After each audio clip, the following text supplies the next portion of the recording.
नमस्कार, मी आकांक्षा. साध्या सराच्या स्टुडिओमध्ये तुमचं स्वागत आहे. तुम्ही हा विचार केलाय का कधी?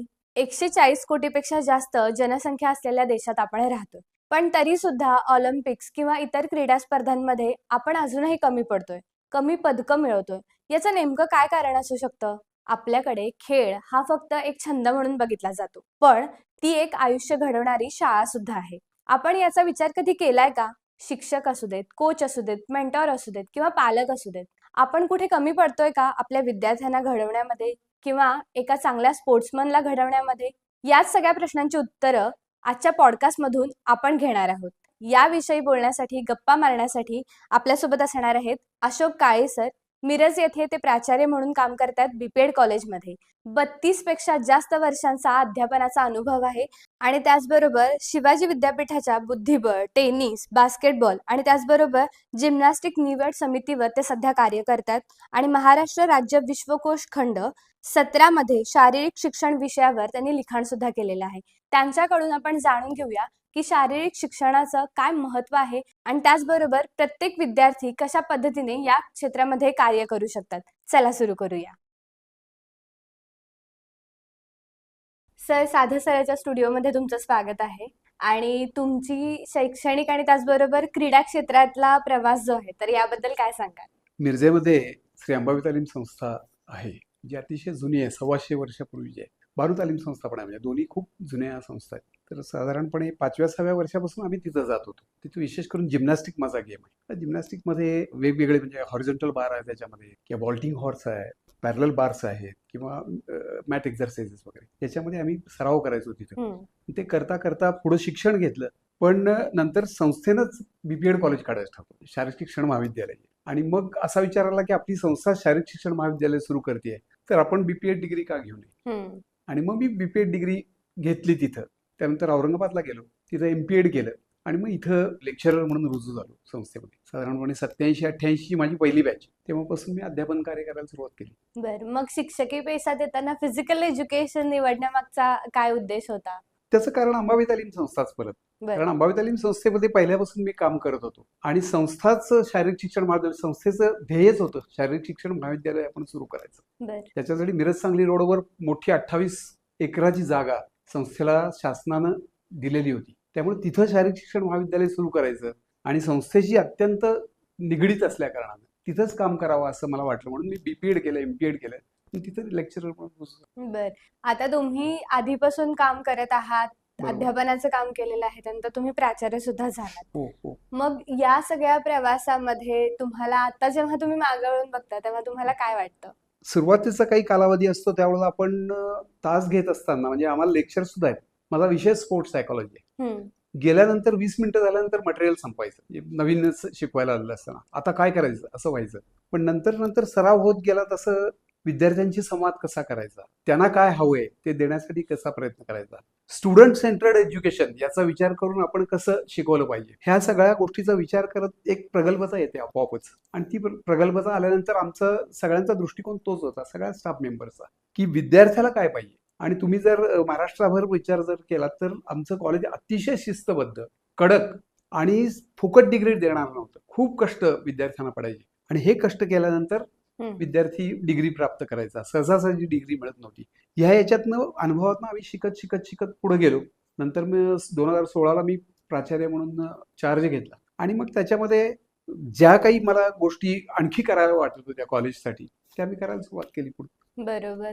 आता आपण बघतो की भारतामध्ये स्पोर्ट्स एज्युकेशन याला कुठेतरी सेकंडरी पाठ हा अजूनही दिला जातो. तर मग याच्या मागचा काय दृष्टिकोन आहे किंवा कशामुळे या गोष्टी होतात आणि तो दृष्टिकोन आता या काही वर्षात बदललाय असं वाटतंय का तुम्हाला? बदललाय असं म्हणणार नाही मी, तो बदलायला लागलाय थोडाफार. आणि याच्यासाठी सरकारच्या माध्यमातून पण निश्चित प्रयत्न होतात.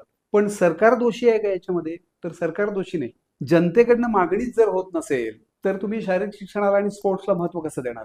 जनतेतनं मागणी आहे की माझा विद्यार्थी 99% 98% मार्क्स घेऊन पास झाला पाहिजे, त्याला क्रीडांगणावर जायचं नाही. आणि एक डोक्यात कन्सेप्ट अशी आहे की क्रीडांगणावर जर विद्यार्थी गेला तर तो अभ्यासात मागे पडतो. ही सगळ्यात चुकीची कन्सेप्ट आहे. एक स्पोर्ट्समन, उत्तम दर्जाचा स्पोर्ट्समन जो ब्रिलियंट असेल तोच होऊ शकतो. आता मोठी नावं घेतो, तेंडुलकरचं घ्या किंवा प्रकाश पदुकोण आमच्या काळात होता, आता सायना नेहवाल वगैरे आहेत. ही लोक ब्रिलियंट असल्याशिवाय होऊच शकत नाहीत. मी एक उदाहरण सांगतो. कुस्तीगिराचा मेंदू गुडघ्यात असतो असं म्हटलं जातं. अतिशय चुकीचं आहे.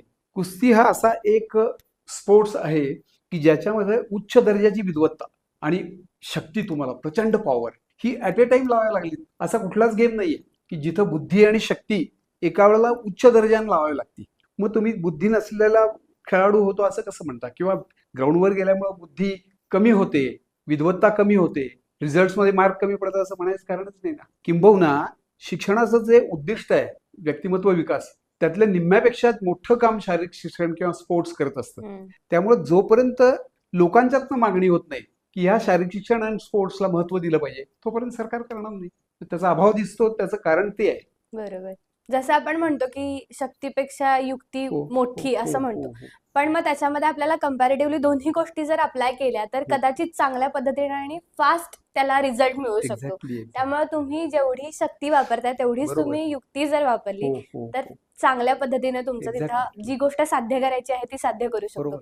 आपण बऱ्याचदा बघतो की शाळा असतील किंवा महाविद्यालय असतील त्याच्यामध्ये पीटीचा 1 तास असतो, पण तो 1 तास फार कमी मिळतो. म्हणजे अगदी आठवड्यातून 2 वेळा तो तास असतो आणि त्यात पण जर कोणाचा अभ्यासक्रम राहिला असेल तर त्या अभ्यासक्रम पूर्ण करण्यासाठी तो तास दिला जातो.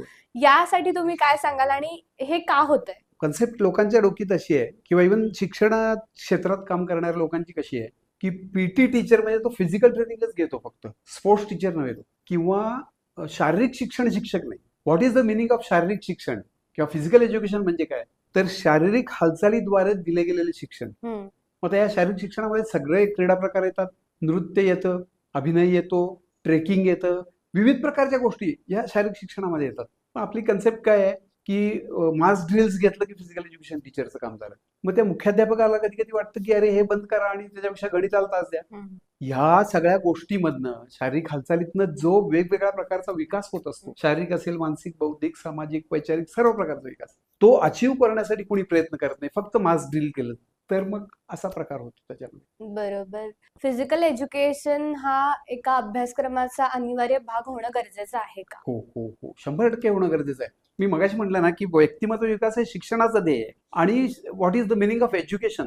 एज्युकेअर ह्या लॅटिन शब्दापासून एज्युकेशन हा शब्द तयार झाला आणि एज्युकेअरचा अर्थ आहे टू ड्रॉ व्हॉट ड्राउट? तुमच्यामध्ये भरायला येत नाही विद्यार्थ्यांच्या मध्ये. ड्राउट म्हणजे तुमच्यामध्ये जे आहे ते बाहेर काढायचं आहे आपल्याला. मग हे काढण्यासाठी फक्त विषयाचे तास घेतले तर बाहेर निघतं का? काही प्रमाणात निघतं डेफिनेटली, पण सगळं व्यक्तिमत्वातले तुमचे गुण बाहेर आणून त्याला स्टेज देऊन व्यक्तिमत्वाचा विकास करण्यासाठी शारीरिक शिक्षण आणि स्पोर्ट्स खूप महत्वाचं आहे. बरोबर. आता आपण बघतो की स्पोर्ट्स एज्युकेशन सिस्टीम मध्ये असे बरेच लूप होल्स आहेत जे आपल्याला जाणवतात. बरोबर. त्यातल्या त्यात तुम्ही जास्त या क्षेत्रामध्ये काम केलेलं आहे आणि पहिली गोष्ट काय की तुम्ही आधी शिक्षक होतात. बरोबर. सगळ्यात पहिला विद्यार्थी, नंतर शिक्षक आणि त्याच्यानंतर प्राचार्य झाले. त्यामुळे या अख्ख्या प्रवासामध्ये तुम्हाला काय असं जाणवलं की हे खूप लूप होल्स आहेत आणि हे भरून काढणं गरजेचं आहे? तर बेसिकली कसं आहे, आम्ही शाळेत जे क्रीडा शिक्षक तयार होतात ते बीपीएड मध्ये तयार होतात. आता शाळेचा जर विचार केला तर शाळेमध्ये इन्फ्रास्ट्रक्चर हा सगळ्यात महत्वाचा गोष्ट. अनेक शाळा अशा आहेत ज्यांना ग्राउंडच नाही. परत मुख्याध्यापक जे असतात त्यांचा दृष्टिकोन कसा आहे की खेळाला महत्व द्यायचंय का इतर सगळ्या विषयाला महत्व द्यायचंय. पण मुख्याध्यापक विचार करतात, मगाशी मी सांगितलं जसं की जो पालक वर्ग आहे तो म्हणतो की चांगल्या टक्क्यानं माझा मुलगा पास झाला पाहिजे. ह्या सगळ्या गोष्टीमुळे त्याच्याकडे बघण्याचा दृष्टिकोन लोकांचा कमी झाला. बरोबर. आणि मग त्याला दुय्यम स्थान यायला लागलं. आता ते चांगला त्या लेवलनं स्थान देण्यासाठी काय करायला पाहिजे तर पुढे गव्हर्नमेंट त्याच्यासाठी प्रयत्न करतंय. इन्फ्रास्ट्रक्चर पाहिजे, तुम्हाला क्रीडा साहित्य पाहिजे, प्रचंड मोठ्या प्रमाणात क्रीडा साहित्य पाहिजे. हे क्रीडा साहित्य जर अवेलेबल झालं नाही तर तो क्रीडा शिक्षक तरी काय करणार? आणि मास ड्रिल नाही, that is one part of physical education. Mass drill सह वेगवेगळ्या प्रकारचे इंडोर गेम्स आहेत, आउटडोर गेम्स आहेत, ते सगळे घ्यायला पाहिजेत. मी मगाशी तुम्हाला सांगितलं जसं नृत्य आहे त्याच्यामध्ये, किंवा ट्रेकिंग केलं जातं, वेगवेगळे पारंपरिक खेळ म्हणजे तलवारबाजी आहे, भाला फेक आहे, सगळ्या गोष्टींचा अंतर्भाव हा त्याच्यामध्ये होण्यासाठी साहित्य नसेल, इन्फ्रास्ट्रक्चर नसेल, एक दिवस पाऊस पडला आणि तुमच्याकडे इंडोर स्टेडियम नाहीये, इंडोर हॉल म्हणा, स्टेडियम नाही, तर तो शिकवणार काय तिथं? त्यामुळे ह्या सगळ्या गोष्टींचा अभाव असल्या कारणाने त्याला दुय्यम स्थान. जसं तुम्ही बीपीएड पहिला कम्प्लीट केलं आणि त्याच्यानंतर एमपीएड केलं, तर मग या विद्यार्थ्यांसाठी करिअर अपॉर्च्युनिटीज कितपत समाधानकारक आहेत? आता 2012 नंतर शिक्षक भरतीच बंद करून टाकली सरकारने. त्यानंतरचा जो कालावधी आहे, आतापर्यंतचा कालावधी, आता त्याच्यात थोडासा बदल व्हायला लागला. ज्यावेळेला न्यू एज्युकेशन पॉलिसी राष्ट्रीय क्रीडा धोरण जे आता 2020ला जाहीर झाले, तर तेव्हापासून फिजिकल एज्युकेशन टीचर हा कंपल्सरी करण्यात आला. त्यामुळं आता इथून पुढं फिजिकल एज्युकेशन टीचर भरलाच पाहिजे प्रत्येक. ऍक्च्युली 250 विद्यार्थ्यांच्या मागे एक फिजिकल एज्युकेशन टीचर असा GR आहे, पण त्याला आर्थिक तरतूदच नसली तर भरणार कसं? पण आता ह्या न्यू एज्युकेशन पॉलिसीमध्ये जसं त्याला क्रेडिट्स दिलं, प्रत्येक विषयाला क्रेडिट व्हॅल्यू दिली जाते, तसा फिजिकल एज्युकेशन आपण दिली आता या न्यू एज्युकेशन पॉलिसीमध्ये. आणि त्याच्यामुळे ह्या शारीरिक शिक्षण शिक्षकाला महत्व येणार आहे. तो कंपल्सरी अनिवार्य झाला तो विषय. हा अनिवार्य झाला म्हटल्यावर त्याला डावलून गणिताला दिलं पिरियड, इंग्रजीला दिला असं आता होणार नाही ना. तो तुम्हाला कम्प्लीट करायलाच पाहिजे सिलेबस पूर्णपणे. त्यामुळे त्याचं महत्व आता वाढणार. म्हणून मी आवाहन करतो, म्हणजे जे नवीन ग्रॅज्युएट झालेले विद्यार्थी आहेत त्यांनी जरूर BPED MPED करावं आणि क्रीडा शिक्षक म्हणून त्यांनी उत्तम कामगिरी करावी. बरोबर. जसं तुम्ही आता सांगितलं की फिजिकल एज्युकेशन टीचर बरोबर आता इथून पुढे फार गरजेचे आहेत, कारण की कंपल्सरी करण्यात आलेलं आहे. पण असं बऱ्याचदा होतं की बऱ्याच अडचणींना त्यांना सामोरे जावं लागतं. आतापर्यंत अशा कोणत्या अडचणी होत्या की ज्या फिजिकल एज्युकेशन टीचर कडनं म्हणजे त्या अडचणींना प्रत्येक वेळी त्यांना सामोरं जावं लागलं, तर याबद्दल काय सांगाल? आज त्या मानानं आपल्याकडे विविध प्रकारचे AI आपल्याकडे अवेलेबल आहे. त्यानंतर मोबाईलवर आपल्याला प्रचंड माहिती उपलब्ध आहे. थोडंसं आधी आपण गेलो तर पुस्तकं हुडकणे पासून सुरुवात होती आणि मराठी लिटरेचर खूप कमी. त्यामुळे त्याचं ज्ञान मिळवण्यासाठी शारीरिक शिक्षण शिक्षकाला धडपडायला लागायचं. आता ते ज्ञान तुम्हाला हातामध्ये अवेलेबल आहे, त्याचा खूप मोठा फायदा होऊ शकतो. माझं असं म्हणणं आहे की सायन्स बेस्ड सब्जेक्ट आहे फिजिकल एज्युकेशन. हे बघा, सायन्समध्ये स्पोर्ट्स सायकोलॉजी सायन्स, त्यानंतर फिजिओलॉजी आहे, त्याच्यामध्ये बायोमेकॅनिक्स आहे. असे सगळे जे सब्जेक्ट आहेत त्याच्यावर फिजिकल एज्युकेशन अवेलेबल. त्यामुळं याचा पूर्ण अभ्यास करून जर तुम्ही स्पोर्ट्स कोचिंग केलं तर तुम्ही त्याच्यामध्ये पुढे जाऊ शकता. जसं मी तुम्हाला आता रेसलिंगचं उदाहरण दिलं, एक रेसलर दुसऱ्या रेसलरला पाडतो म्हणजे काय, त्याची सेंटर ऑफ ग्रॅव्हिटी पाडतो, गुरुत्व मध्य असतो, त्याला पाडायचे आहे.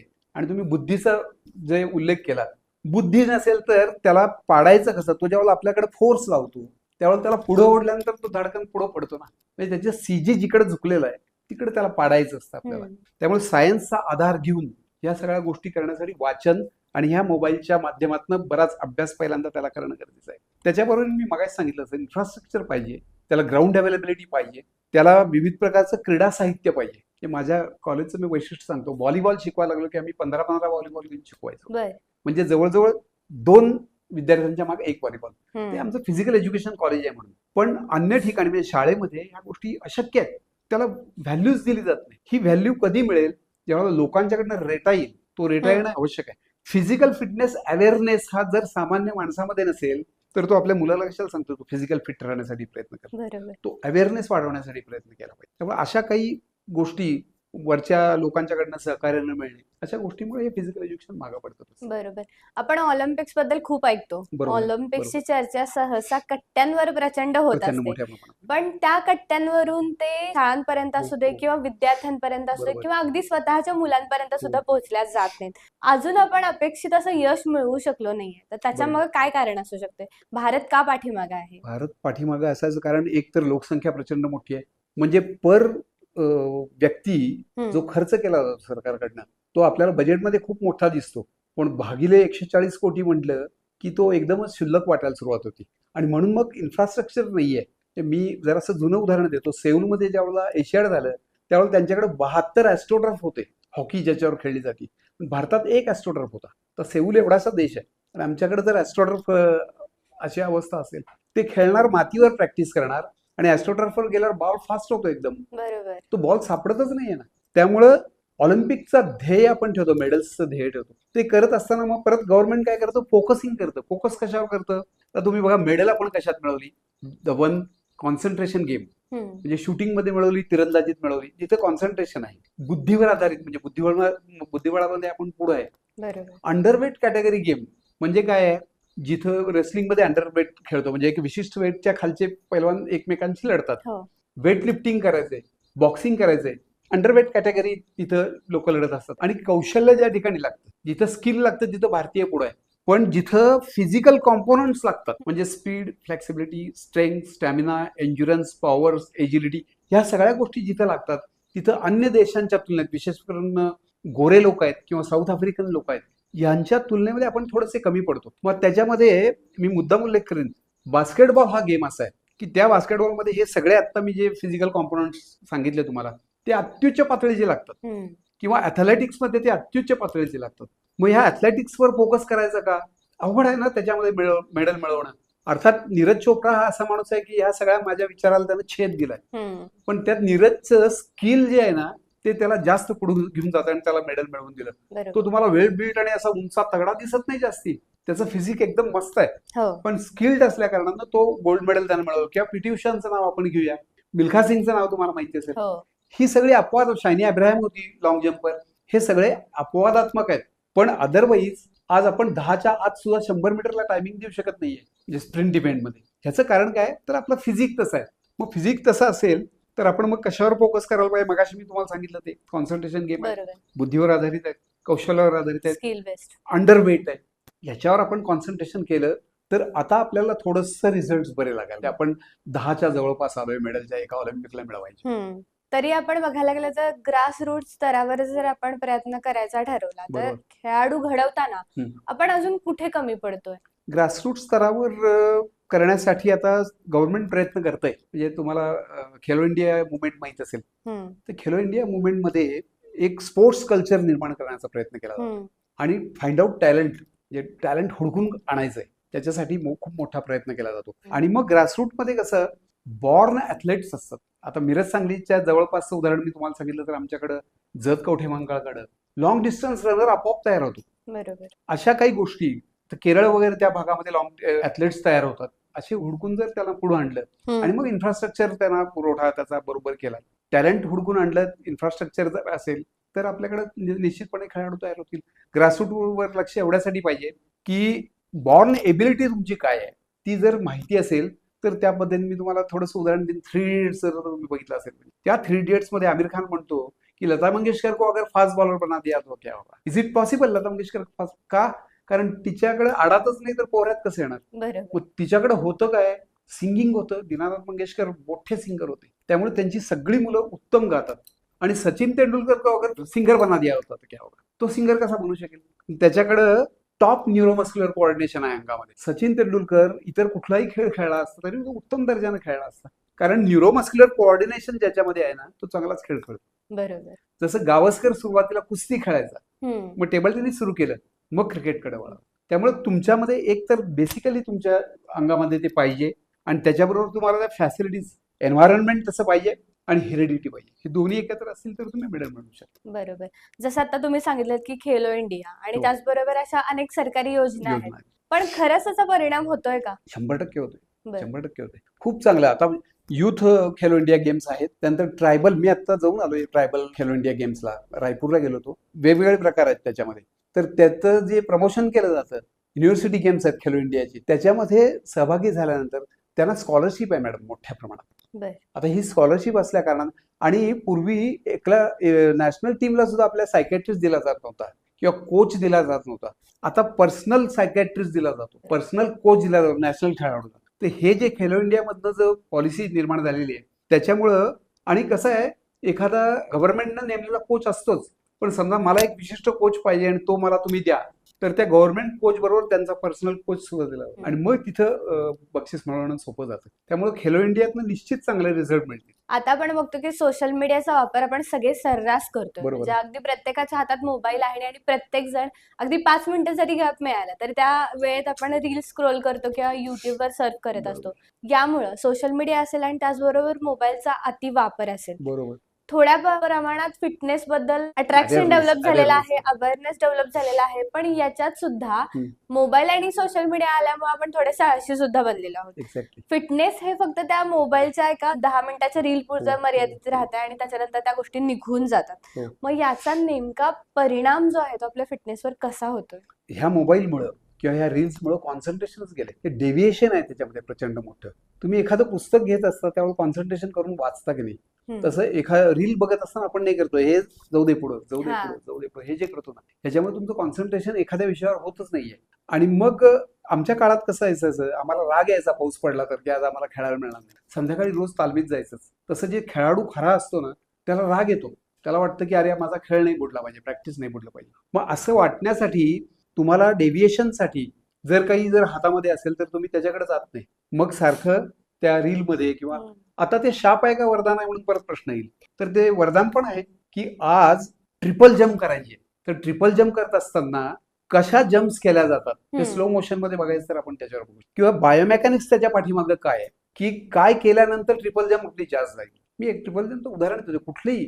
तर त्याच्यासाठी अभ्यास करायला ठीक आहे कोच तुम्हाला लागतो पण आज मोबाईल तुम्हाला या गोष्टी सगळ्या शिकवतो. त्यामुळे मोबाईल वरदान डेफिनेटली आहे पण ते शाप तेव्हा होतं ज्यावेळेला तुम्ही त्याला ऍडिक्ट होता. तुम्ही त्याला शरण गेलात की तुम्ही संपलात. बरोबर. त्यामुळे सोशल मीडियाही हवा आहे तो मर्यादित स्वरूपात पाहिजे आणि मोबाईल हवाच हवा आहे पण त्याचा वापर कसा करायचा हे त्याला कळलं पाहिजे. बरोबर.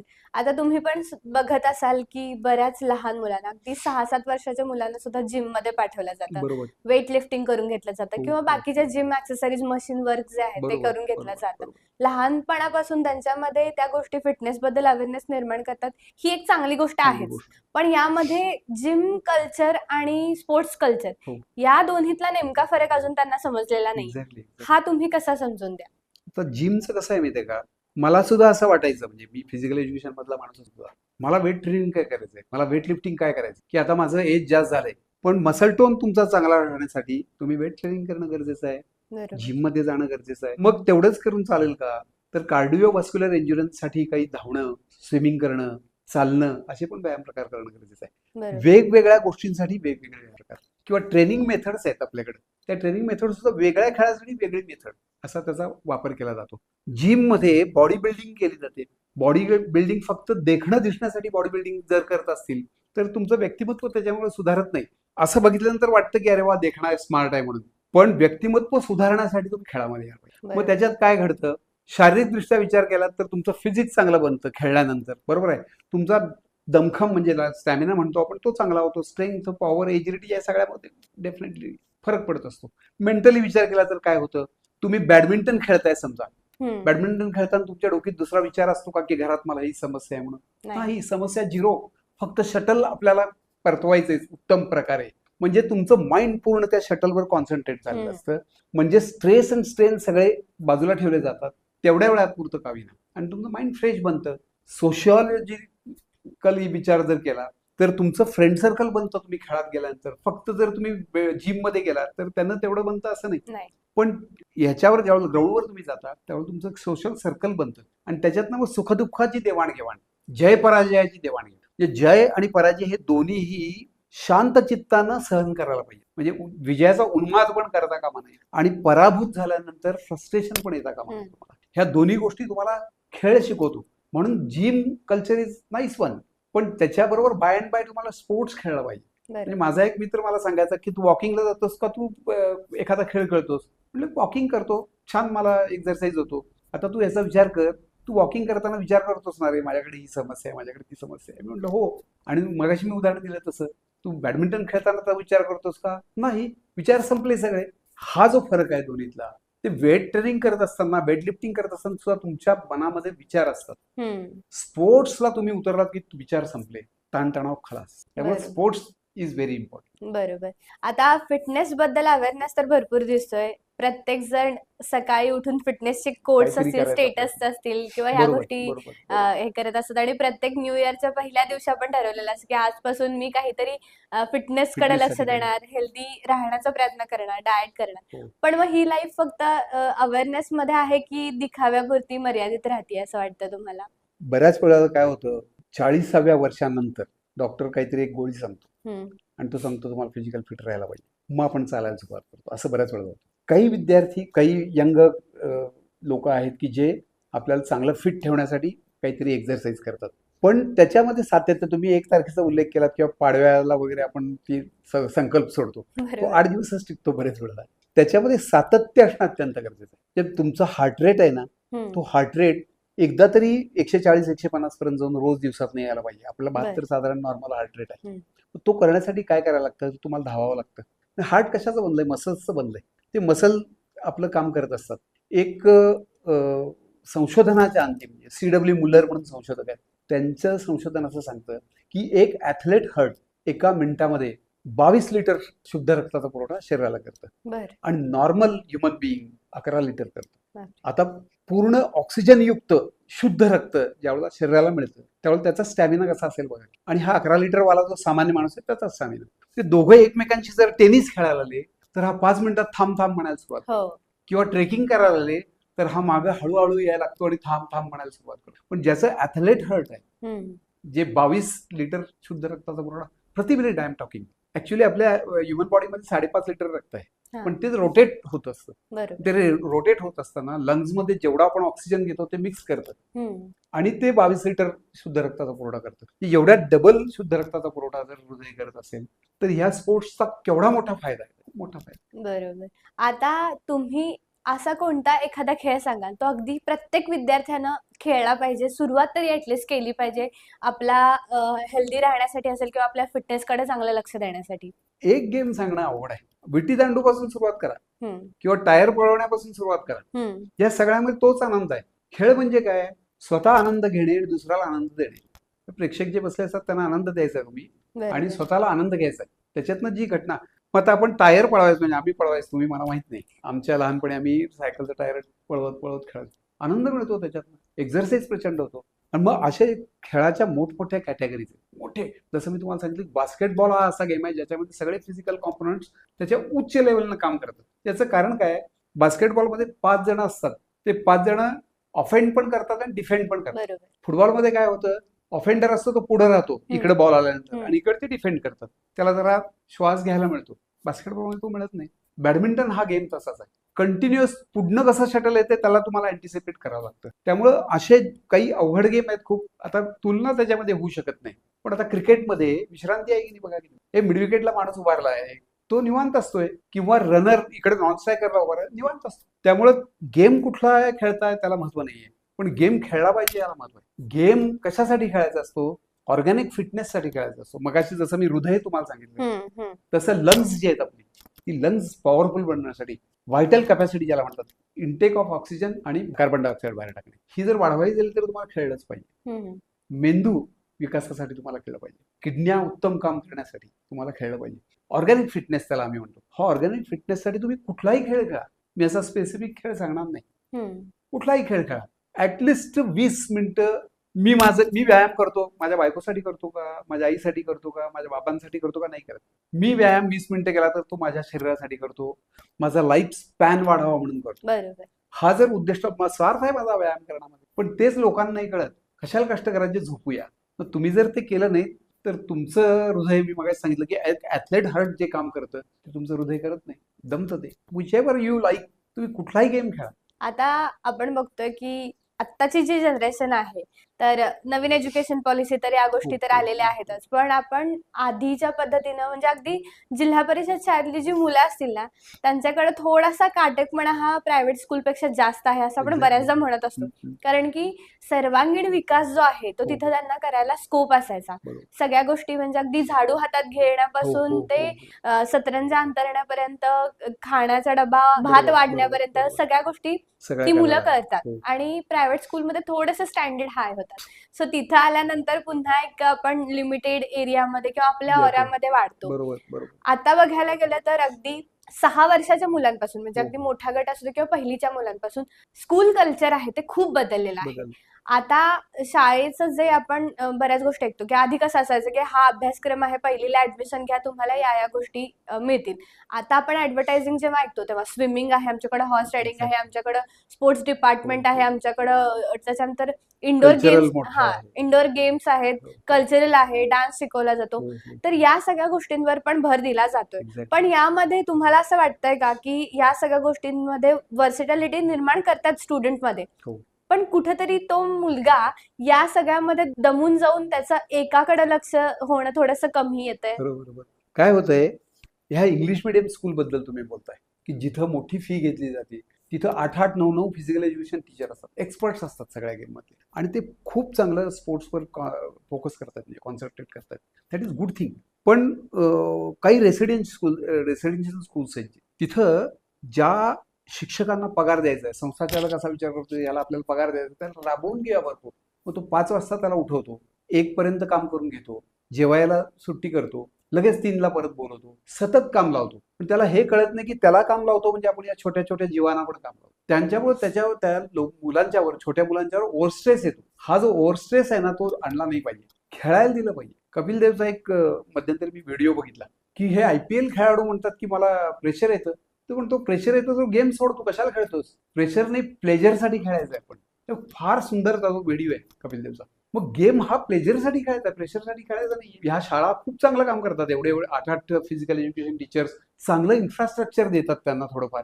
पण जर त्यांच्यावर जर ताण आणला गेला तर ते परफॉर्मन्स कसं करणार? बरोबर. आणि ह्या सगळ्या गोष्टीतनं त्यांना डेफिनेटली त्यांचं जे व्यक्तिमत्व विकास आहे ना, तो निश्चित साधला जातो.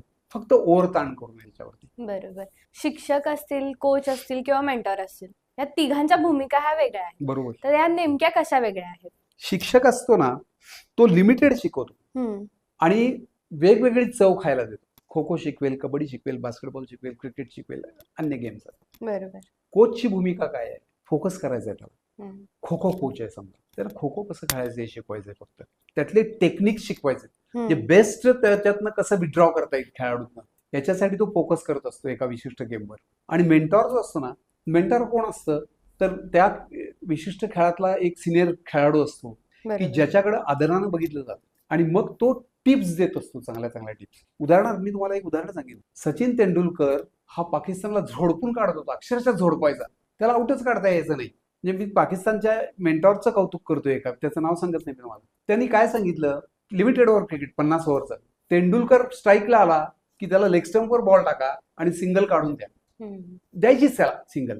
इकडे येऊन उभारला की पुढच्याला अडवा. तेंडुलकरला आपण अडवू शकत नाही. पुढचे 5 बॉल अडवा त्याला, परत तेंडुलकरला परत सिंगल काढून द्या. लेग स्टंपवर मारला की तेंडुलकर फ्लिक करतो त्याला, एक धाव पळून काढायची, तिथं फिल्डर लावून ठेवायचे आणि नॉन स्ट्रायकर वाल्याला तिथं आणून त्याला अडवायचा प्रयत्न करायचा. ह्या ज्या टॅक्टिक्स आहेत ना, तो मेंटॉर सांगतो. मानसशास्त्र याच्यात भरपूर आहे. आपण बघतो की सगळे खेळाडू असे खांद्यावर हात टाकून उभारलेले असतात.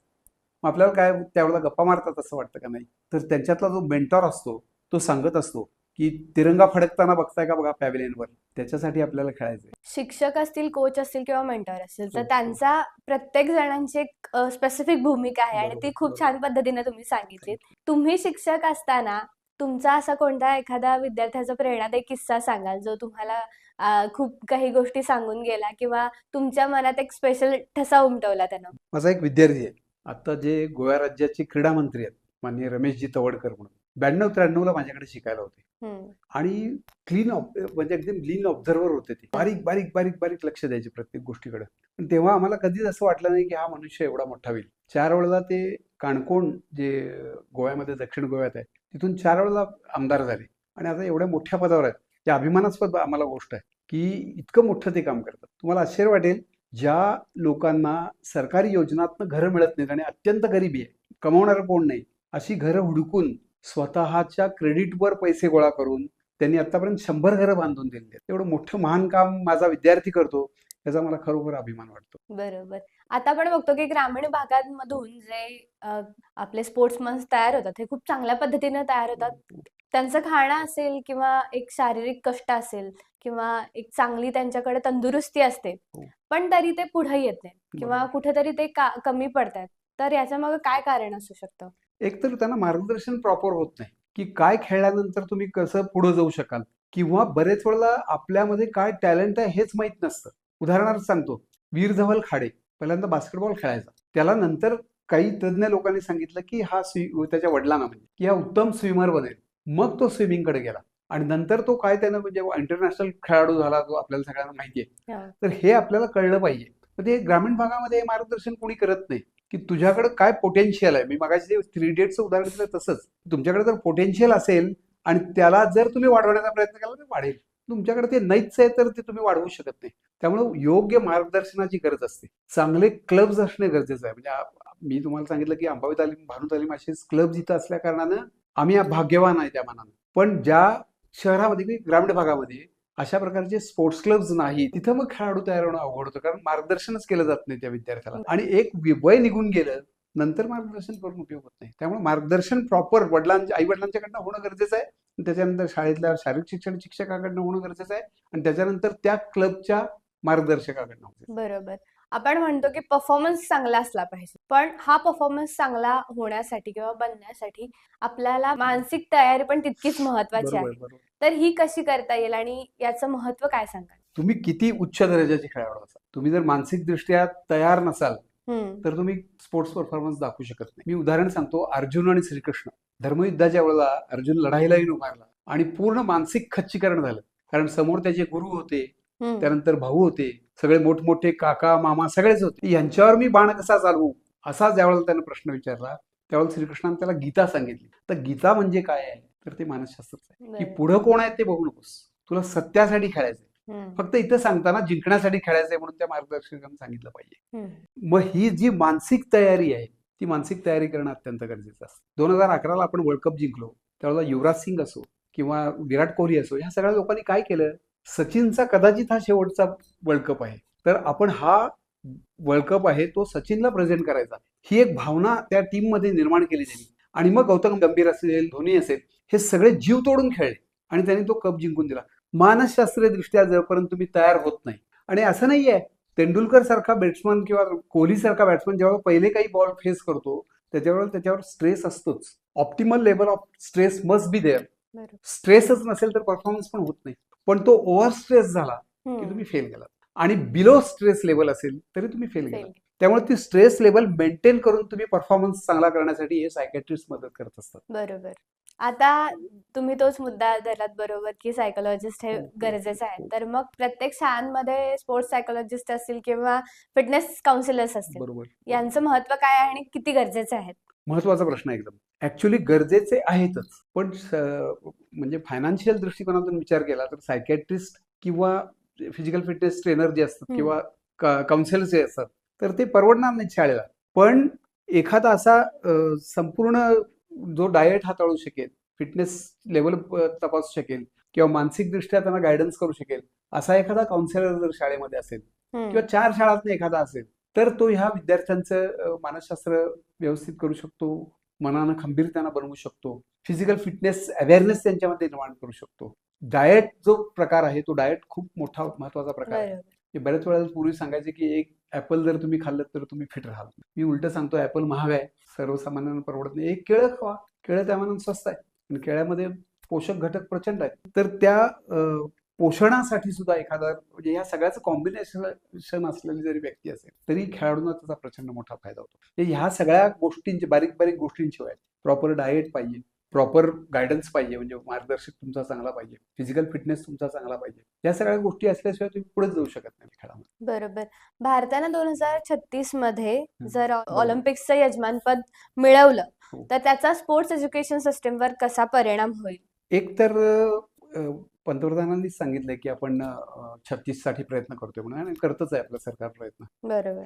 याचा आज ताबडतोब फायदा होईल असं नाही, पण 36 साठी जे आपण इन्फ्रास्ट्रक्चर निर्माण करतो आणि जो माहोल तयार होईल स्पोर्ट्सचा, त्याचा भविष्यामध्ये आपल्याला 100% फायदा मिळेल. बरोबर. ती प्रेरणा मिळेल त्याच्यापासून की आपण काही ना काहीतरी केलं पाहिजे, क्रीडा क्षेत्रामध्ये आपण काहीतरी केलं पाहिजे, मेडल्स मिळवली पाहिजे, याच्यासाठी निश्चित प्रयत्न होईल आणि मुळात इन्फ्रास्ट्रक्चर तयार होईल सगळीकडे. बरोबर. तुम्ही जेव्हा विद्यार्थी दशेत होता तेव्हा तुमचे जे स्पोर्ट टीचर्स होते ते वेगळ्या पद्धतीने तुमचा फिजिकल फिटनेस ठेवण्यासाठी काम करायचे. जसं तुम्ही सांगितलं की शिक्षकाचा जे रोल आहे तो खूप वेगळा आहे. बरोबर. त्याला फक्त ग्राउंडवर आणणं हे इम्पॉर्टंट आहे आणि त्यांचं फिजिकल फिटनेस चांगलं करणं असेल किंवा एखाद्या खेळाची आवड निर्माण करणं, त्याच्यानंतरची पुढची जबाबदारी आहे ती कोचची आहे. आधीच्या काळामध्ये जे स्पोर्ट्स टीचर होते ते कशा पद्धतीने काम करायचे आणि आत्ताच्या शिक्षकांनी कशा पद्धतीने काम केलं पाहिजे? आता माझ्याकडे बीपीएड विद्यार्थीच तयार झाले, म्हणजे मी त्या विद्यार्थ्यांना तेच सांगायचो की तुम्ही जास्तीत जास्त मुलं मैदानावर कशी येतील याच्यासाठी प्रयत्न करा. तुमची जबाबदारी ती आहे की समजा 1000 मुलांची संख्या आहे तर ती 1000 मुलं रोज किंवा एक दिवसाआड तरी मैदानावर आली पाहिजे आणि काही ना काहीतरी ऍक्टिव्हिटीज त्यांना केल्या पाहिजे, आणि त्या ऍक्टिव्हिटीजमुळे आपल्या शरीरामध्ये काय फायदे होतात हे सांगण्याचा तुम्ही प्रयत्न केला पाहिजे. तर माझे टीचर्स होते शाळेमध्ये, ते मास पीटी घ्यायचे मोठ्या प्रमाणात, डंबेल्स घ्यायचे, लेजिम घ्यायचे, ह्या सगळ्या कवायतीमुळे मास एक्झरसाइज पाहिजे. आणि डंबेल्स जर तुम्ही सलग 8 प्रकार जर केले तर हात भरून येतात, म्हणजे त्याचा फायदा काय ते कळतं. असे मास ड्रिल्स हल्ली बंद झाली आहे पूर्णपणे, तर असे ती बंद न होता ती मास ड्रिल्स पण घेतली पाहिजेत आणि त्याच्याबरोबर ऍडव्हान्स कोचिंग जे आहे स्पोर्ट्समधलं तेही झालं पाहिजे, पण बेसिक मास ड्रिल्स झाली पाहिजेत. ह्या मास ड्रिल्समुळं मास ऍक्टिव्हिटीज घेतल्या जातील, मॅक्झिमम लोकांना तो व्यायाम मिळेल, त्याच्याविषयी आवड निर्माण होईल. त्यामुळे मास ड्रिल्स बंद करणे हे घातक आहे शाळेच्या दृष्टीने. बरोबर. मला यातला एक किस्सा सांगायला आवडेल, की आम्ही जेव्हा शाळेत होतो, तर तुम्ही बरोबर. होता तेव्हा तर या गोष्टी खूप चांगल्या हो, हो, पद्धतीनं हो, हो. चालल्या होत्याच. बरोबर. मी जेव्हा शाळेत होतो तेव्हा शनिवारचा पहिले 2 तास एक्झॅक्टली. असायचे ते मास ड्रिल्स आम्ही बरोबर, करायचो. बरोबर. डंबेल्स करून कवायत हो, प्रकार हो, असतील आणि त्याचं प्रात्यक्षिक असायचं हो. आणि बऱ्याचदा त्याच्या स्पर्धा सुद्धा घेतल्या जायच्या. एक्झॅक्टली. त्यामुळे ती चुरस जी होती ती तेव्हा खूप असायची हो. आणि थंडीच्या वेळेमध्ये शनिवारचा ते 2 तास म्हणजे सगळ्यात हार्ड पण म्हटले जायचे हो. आणि चांगले सुद्धा म्हटले जायचे. एक्झॅक्टली. तर त्यावेळी त्या गोष्टींमुळं एक चांगला फिटनेस जो आहे तो तेव्हा निर्माण झालेला बरोबर. आणि आज त्या गोष्टी फारशा दिसत नाहीत. त्या ढोलच्या तालावर तालावर. आपण ते प्रात्यक्षिक करायचो हो. आणि सकाळी जर आपण त्यावेळेत जर त्या शाळेसमोरून गेलो तर त्या गोष्टींचा आवाज येऊन अजूनही त्या अजूनही गोष्टींची आपले पाय आठवण बरोबर येते. पडायला सुरुवात होती. बरोबर. त्यामुळे लहानपणी ज्या सवयी आपण अंगवळणी लावलेल्या असतात हो, त्या हो, हो. मोठेपणी कंटिन्यू राहतात. हो, आपण त्या हो, गोष्टी हो. विसरत नाही सहसा. एक्झॅक्टली. पुढच्या 10 वर्षामध्ये भारत अशा कोणत्या खेळामध्ये चांगली झेप घेऊ शकतो असं तुम्हाला वाटतं? स्पेसिफिक खेळ सांगता येणार नाही. हं. पण मी मगाशी म्हटलं तसं स्किल गेम्स जे आहेत किंवा कॉन्सन्ट्रेशन गेम आहेत, याच्यामध्ये आपण डेफिनेट पुढे जाणार. एकच गेम असं म्हणता येणार नाही आपल्याला. हं. आता कसं असतं, अनेक वेळेला क्रिकेट ह्या खेळावर सुद्धा बरेच जण टीका करतात, की त्यालाच खूप महत्त्व दिलं जातं, त्यालाच जास्ती पैसा आहे वगैरे सगळ्या गोष्टी. तर त्या BCCIनं त्याच्यासाठी प्रयत्न केलेले आहेत. म्हणजे ज्यावेळेला आपण पहिला वर्ल्ड कप जिंकलो, त्यावेळेला खेळाडूंना द्यायला आपल्याकडे पैसे नव्हते.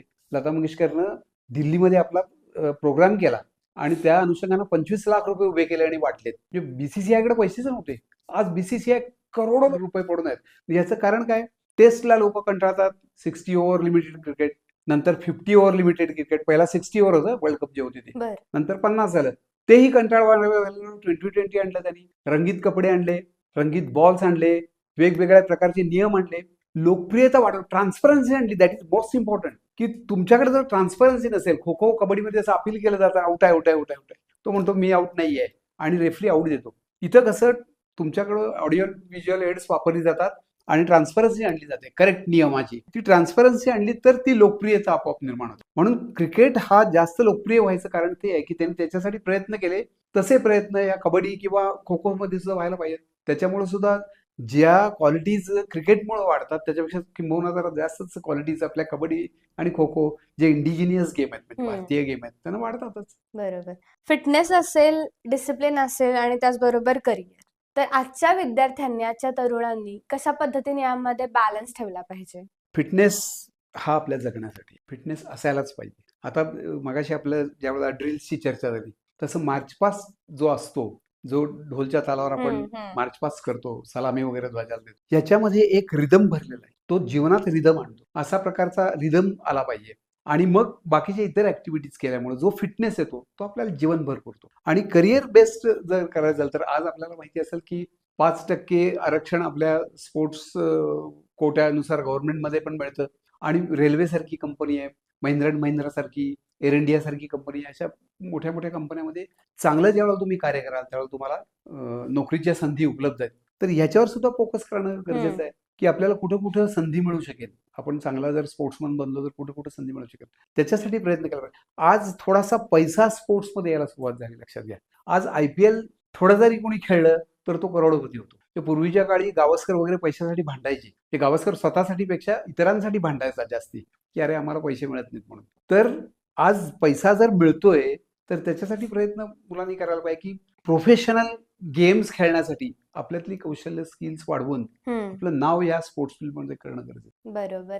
BPED कॉलेजमध्ये ऍडमिशन घेऊ इच्छिणाऱ्या विद्यार्थ्यांसाठी तुम्ही काय सांगा? मी मगाशी सुरुवातीला ज्यावेळेला सांगितलं की काही काळासाठी भरतीच नव्हती अजिबात आणि फिजिकल एज्युकेशन टीचर भरावेत कारण लोकांच्याकडनं डिमांडच नाही, अशा स्थितीपर्यंत पालक आलेले होते. पण नंतर अलीकडचं जे गव्हर्नमेंट आहे त्यांनी जी खेलो इंडिया पॉलिसी आणली.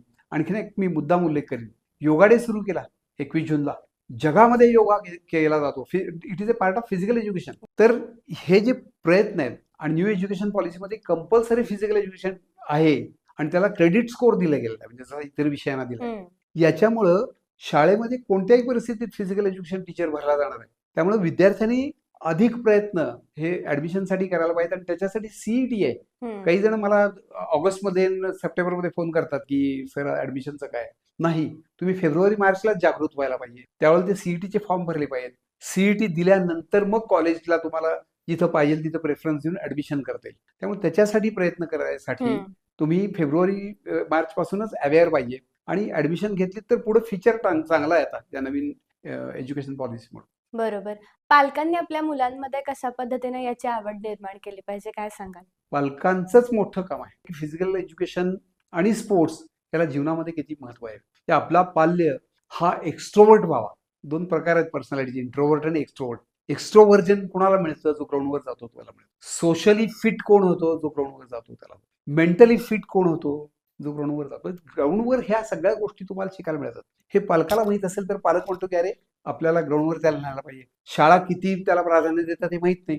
तर मग अशा संस्था असतात किंवा स्पोर्ट्स क्लब्स असतात, त्याच्यामध्ये काही फीस जरी द्यावी लागली त्या मुलाच्या भविष्यासाठी, त्या मुलाच्या फिटनेससाठी काही फीस जर खर्च करावी लागली तरी खर्च करून त्या क्लबमध्ये जर त्याला रेग्युलर सोडायचा प्रयत्न झाला तर तो मुलगा किंवा मुलगी कोणी असेल ते, आणि सामान्य जो स्पोर्ट्स करत नाहीत तो मुलगा आणि मुलगी, याच्यामध्ये तुम्हाला निश्चितपणे फरक दिसणार. बरोबर. तुम्ही आता आपण या सगळ्या गोष्टींबद्दल बोललो, तुमचा प्रवास असेल, या सगळ्याबद्दल आपण माहिती जाणून घेतली. पण यामध्ये मला एक गोष्ट ऐकायला आवडेल की तुम्ही विद्यार्थी, शिक्षक आणि प्राचार्य या बरोबर. तिन्ही स्टेजमधून गेला आहात. हो. त्यामुळे बरेच चांगले एक्सपिरियन्सेस असतील किंवा काही लूप होल, काही गॅप असेल ते भरून काढण्याचा प्रयत्न तुम्ही केला होता. तर मग शिक्षक ते प्राचार्य हा प्रवास तुमचा कसा होता? लहानपणीचा विचार केला तर मी तालमीत जात होतो, मी तुम्हाला बोललोय. हम्म. अंबाबाई तालीम संस्थेमध्ये लहानपणापासून आम्ही जायचो. मलखांब तिथं शिकायचो. हे सगळे जिम्नॅस्टिकचे सगळे प्रकार करायचो. नंतर आम्ही क्रिकेटकडे वळलो, क्रिकेट खेळायला सुरुवात केली. ह्याच्यामध्ये सुद्धा थोडासा रोल पालकांचा महत्वाचा असतो. पालकांनी मूल आपलं कुठं जाते त्याच्यावर आपलं लक्ष पाहिजे. चौकात उभारणं आणि काहीतरी टिंगलटवाळी करणं ह्याच्यापेक्षा संध्याकाळी स्पोर्ट्स क्लब किंवा तालीम संस्था कुठली तरी जर जॉईन केली तर त्याचा आपल्या मुलाला कसा फायदा होतो हे माझ्या आईनं त्याच्याकडे लक्ष दिल्यामुळे मी त्या संस्थेमध्ये जायला सुरुवात केली. नंतर एका चांगल्या कॉलेजमध्ये एक प्राध्यापक व्हायची मला संधी मिळाली. माझे जे सगळे गुरु होते त्यांनी एक उत्तम ट्रॅक आखून दिला होता आणि त्याच्यावर आम्ही मार्गक्रमण केलं. त्यामुळं एक चांगला शिक्षक बनण्यासाठी प्रयत्न परिपूर्ण असेल असं मी नाही म्हणत, पण एक चांगला शिक्षक बनण्यासाठी मला त्या माझ्या सगळ्या गुरूंनी सहकार्य केलं आणि ती एक माझी पर्सनॅलिटी तशी बनली. म्हणजे आज देखील आमच्या कॉलेजमध्ये अशी पद्धत आहे. आमचं कॉलेज खूप कडक, पण मी माझ्या मुलांना नावानं हाक मारतो. कोणाला तरी पाटील, कोणाला तरी जोशी अशी हाक मारत नाही. तर डायरेक्ट त्याचं नाव काय आहे, किरण आहे, तर मी किरण म्हणून हाक मारतो. त्यानं एक जवळीक साध्य होते. ही जवळीक जर विद्यार्थी आणि शिक्षक आम्हाला असेल, हा आदरयुक्त भीती आमच्याबद्दल आहे का तर ती 100% आहे. पण माझ्या जवळ येऊन एखादी शंका विचारायला विद्यार्थी जर मला घाबरत असेल तर मी नापास. त्यामुळे ती भीती शिक्षकाविषयी वाटता कामा नये, आदर जरूर वाटला पाहिजे. आणि त्यानंतर प्राचार्य झाल्यानंतर सुद्धा इव्हन प्राचार्य झालोय म्हणजे मी काही वेगळा आहे असं म्हणायचं काही कारणच नसतं. आपण तो पार्ट असतो. एखाद्या शाळेमध्ये किंवा एखाद्या महाविद्यालयात सगळ्यात महत्वाची गोष्ट कोण आहे तर तो विद्यार्थी सगळ्यात महत्वाचा. त्याच्यानंतर प्राचार्य येतो. प्राचार्यानंतर मग शिक्षक येईल, नॉन टीचिंग स्टाफ येईल, असा तो क्रम येईल. पण सगळ्यात महत्वाचा कोण तर विद्यार्थी. स्टुडंट सेंटर्ड एज्युकेशन या संकल्पनेवर आधारितच सर्व शाळा आणि महाविद्यालय चालली पाहिजेत असं माझं मत आहे. बरोबर. शिक्षक, पालक आणि विद्यार्थी या तिघांना असा कोणता मेसेज द्याल की जो तुम्हाला त्याची उणीव भासत होती आणि त्या गोष्टी कुठेतरी इथून पुढच्या जनरेशननी चेंज केल्या पाहिजेत विद्यार्थी म्हणून? पालकांनी आपल्या मुलांसाठी कशा पद्धतीने काम केलं पाहिजे आणि शिक्षक म्हणजे सगळ्यात महत्वाची गोष्ट आहे या पूर्ण सिस्टीम मधलं बघायला गेलं तर शिक्षक, मेंटॉर आणि कोच या सगळ्यांचं फार महत्वाचं याच्यामध्ये काम आहे. तर या सगळ्यांनी कशा पद्धतीने काम केलं पाहिजे, प्रत्येक रोलला एक छान असा मेसेज तुम्ही काय द्या? शिक्षकांच्या बद्दल तर मी आत्ताच बोललो की शिक्षकांनी मुलांसाठी काय पाहिजे ते बघितलं पाहिजे. त्यांना मध्यवर्ती ठिकाणी ठेवून काम केलं पाहिजे. शाळेमध्ये तोच महत्वाचा घटक की विद्यार्थ्याला काय पाहिजे हे जर बघून शिक्षकांना काम केलं आणि त्याचे मी एकदा सांगितलं की to draw out something from students असं आहे की त्याच्यातले गुण तुम्ही बाहेर काढण्यासाठी प्रयत्न करायचा आहे. त्यामुळे त्याला काय पाहिजे ते बघून जर तुम्ही शिकवलं तर ते योग्य ठरेल. पालकांच्या दृष्टीनं तुमची इस्टेट तुमची मुलं आहेत. आर्थिक तुम्ही दृष्ट्या किती कमाई केली, तुमची घरं किती आहेत, तुमची शेती किती आहे ही तुमची इस्टेट नाही. तुमचा मुलगा किंवा मुलगी काय लेव्हलला काम करते, इंटेलेक्च्युअल आहे की नाही, स्पोर्ट्समध्ये काय अचिव्हमेंट्स आहेत, या सगळ्यावर ठरतं की तुमचं पालनपोषण योग्य आहे की नाही. त्यामुळं आपलं मूल व्यवस्थित वाढवण्याकरिता आपलं सर्वस्व त्याला देण्याचा प्रयत्न केला पाहिजे. फक्त पैसेच दिले चालत नाही, त्याच्यासाठी वेळ देणं गरजेचं आहे, त्याच्यासाठी योग्य गोष्टींची निवड करणं गरजेचं आहे. या सगळ्या बघितल्या पाहिजे गोष्टी. आणि विद्यार्थ्याने हे बघितलं पाहिजे की मी माझ्यासाठी काय करायला पाहिजे. ते मी जर एक्झरसाइज केला तर तो माझ्यासाठी आहे, मी परफॉर्मन्स दिला तर तो माझ्यासाठी आहे, माझं नाव होणार आहे. शेवटी मी माझ्याबरोबर जन्मल्यापासून ते मरेपर्यंत बाकी कोणच आपल्या बरोबर नसतं. त्यामुळं आपल्या चांगल्या गोष्टींसाठी, आपल्या गुड हेल्थसाठी जर तुम्ही सातत्यानं काही ठराविक वेळ जर प्रयत्न केला तर तुम्ही नक्की जीवनामध्ये यशस्वी होऊ शकाल. खूप चांगल्या पद्धतीने तुम्ही मार्गदर्शन केलं सर. त्याचबरोबर तुमचा जो प्रवास होता विद्यार्थी, शिक्षक आणि प्राचार्य, मी हा पुन्हा पुन्हा का सांगते, कारण की आपण बऱ्याचदा या गोष्टींकडे लक्ष देत असतो की आपल्याकडून आपण जे शिकत होतो त्या वयात आपल्याकडून ज्या गोष्टी आपल्याला दिसतात की बाबा बरोबर. ह्या कमतरता आहेत, ह्या भरून काढण्याची गरज आहे, तेव्हा आपण जेव्हा उच्च पदावर जातो तेव्हा आपण पहिला त्या गोष्टींकडे प्रायोरिटीने लक्ष देतो आणि त्या गोष्टी पहिला त्या कम्प्लीट करून म्हणजे ते बरोबर. लूप होल भरून काढण्याचा हो, प्रयत्न हो. करत असतो. आणि प्रत्येक वेळी तुम्ही त्या गोष्टींवर काम केलेलं आहे. बरोबर. खूप चांगला अभ्यास आहे या गोष्टींचा, त्यामुळं तुम्ही चांगल्या पद्धतीने मार्गदर्शन सुद्धा केलं आणि कदाचित या गोष्टींमुळे एक चांगला विद्यार्थी आपल्या या पॉडकास्ट मधून सुद्धा निर्माण होईल. नक्की. म्हणजे ज्याची इच्छा आहे खूप की मला बरोबर. एखादा चांगला विद्यार्थी घडवायचा आहे किंवा बरोबर. एखादा चांगला शिक्षक म्हणून मला काम करायचं आहे, बरोबर. एखादा चांगला मेंटॉर असेल, कोच असेल म्हणून काम करायचं आहे, बरोबर. तर त्याला नक्कीच या गोष्टी खूप चांगल्या पद्धतीनं मार्गदर्शन म्हणून ठरतील. आज तुम्ही इथे आलात साधा सरायच्या स्टुडिओमध्ये, चांगल्या पद्धतीने गप्पा आपल्या रंगलेल्या आहेत, तर त्याबद्दल खूप खूप धन्यवाद. Thank you very much. खेळ आपल्याला फक्त हारायला किंवा जिंकायला नाही शिकवत, तर खेळ आपल्याला उभारायला शिकवतो आणि त्याचबरोबर प्रत्येक परिस्थितीवर कशा पद्धतीने मात करून आपण पुढे जाऊ शकतो, ही सुद्धा गोष्ट आपल्याला खेळ शिकवतो. आपण जेव्हा एखादा खेळ खेळतो किंवा आपल्या आवडीच्या एखाद्या क्षेत्रात काम करत असतो, तेव्हा आपण त्याच्यावर जास्तीत जास्त लक्ष केंद्रित करून त्यामध्ये आपण कशा पद्धतीने पारंगत होऊ शकतो, यावर आपलं पूर्ण लक्ष असतं. त्यामुळं प्रत्येकाने आपल्या आयुष्यात एखादा तरी खेळ किंवा एखादी तरी आवड जपली पाहिजे, जी आपल्याला फिजिकली, मेंटली आणि त्याचबरोबर सर्वांगीणदृष्ट्या चांगल्या पद्धतीने तयार करेल. या पॉडकास्टमधून तुम्हाला नेमकं लक्षात आलं असेल की आपल्या आयुष्यात स्पोर्ट्स असेल, फिटनेस असेल, याचं नेमकं महत्त्व काय आहे. तुम्ही शिक्षक असाल, विद्यार्थी असाल, पालक असाल, प्रत्येकाने आपापल्या पद्धतीने कसं काम केलं पाहिजे किंवा आवड कशा पद्धतीने जपली पाहिजे, या सगळ्याची माहिती तुम्हाला आजच्या पॉडकास्टमधून नक्कीच मिळाली असेल. तुम्हाला हा पॉडकास्ट जर आवडला असेल तर नक्की तुमच्या मित्रमैत्रिणींपर्यंत, त्याचबरोबर तुमच्या शिक्षकांपर्यंत शेअर करा, जेणेकरून आपण चांगल्या पद्धतीने आपल्या भारताला रिप्रेझेंट करू शकू आणि नवीन नवीन ज्या शासनाच्या खेलो इंडिया सारख्या स्कीम्स आहेत तर त्या सुद्धा आपण जास्तीत जास्त लोकांपर्यंत पोहोचवू शकू. आणि अजून जर आपल्या चॅनलला सबस्क्राईब केलं नसेल तर नक्की सबस्क्राईब करा आणि त्याचबरोबर बेल आयकॉन दाबायला विसरू नका, जेणेकरून अशाच नवनवीन पॉडकास्टचे नोटिफिकेशन्स तुम्हाला सगळ्यात पहिला येतील. आणि त्याचबरोबर लाईक करा, शेअर करा आणि सबस्क्राईब करायला अजिबात विसरू नका. थँक्यू.